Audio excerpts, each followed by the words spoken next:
Assalamualaikum warahmatullahi wabarakatuh. My name is Windy. I'm from 5G class English Educational Department, University of Singapura Bangsa Karawang. In this video, I will provide explanation of the article I have reviewed. The title of the article that I will review about using rubric as an instructional tool in EFL writing course. The research conducted in Karadeniz Technical University and Turkey.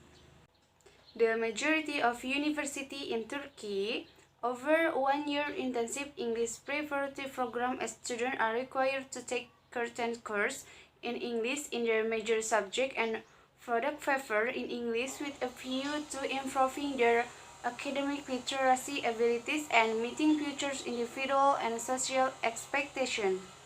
The study investigated the effect of using rubric as an international tool on student writing performance in English as a foreign language. The major goal was to liberate the student from the narrow perception of writing based solely on the notion of correct grammar, which is strongly felt in EFL writing. Jadi, studi ini itu menyelidiki pengaruh penggunaan rubrik sebagai alat instruksional terhadap kinerja menulis siswa dalam bahasa Inggris sebagai bahasa asing. Nah, tujuan utama dalam penelitian ini itu membebaskan siswa dari persepsi sempit tentang menulis yang berdasarkan pada gagasan tata bahasa yang benar dalam penulisan.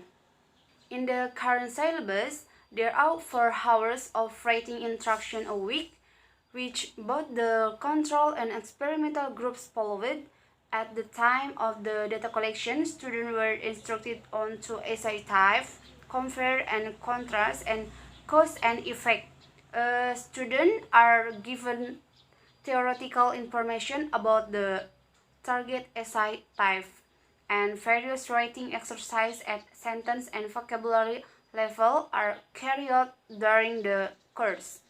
They are also instructed on the use of language which is thought to be necessary for that essay type. Nah, jadi dalam penelitian ini itu ada 4 pelajaran menulis dalam seminggu, yang keduanya dikontrol dan kelompok eksperimennya itu mengikuti. Nah, pada saat pengumpulan data, siswa itu diinstruksikan pada 2 jenis esai. Yang pertama membandingkan dan yang kedua yaitu membedakan antara sebab dan akibat. The data analysis session or done in student matters stage paved the way for fruitful discussion and interaction between the teachers and students. Researchers ask a lot of questions to students. Students are given example of good writing with defects that are delivered by the research, so that they are encouraged to make addition to improve the paper according to the rubrics. This is followed by the analysis of anonyms student sample from the previous years. These sample were analyzed together with the student. Nah, dalam analisis data, peneliti di sesi analisis ini membuka jalan untuk diskusi dan interaksi yang bermanfaat antara guru dan siswa. Peneliti ini itu banyak mengajukan pertanyaan kepada siswa.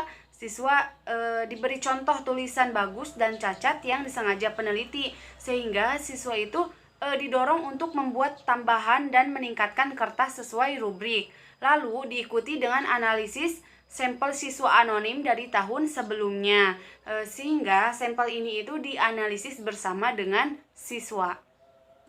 The ultimate goal of using rubric as an instructional tool is to empower students by awakening a sense of appreciation for what makes good writing in a EFL setting.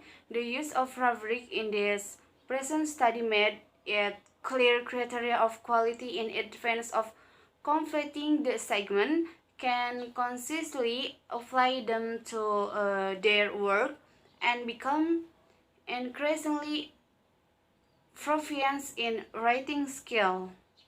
One of the concrete results from this research is that there was a statistically significant difference between the two groups in the sense that the experimental group outperformed the control group in writing composition papers.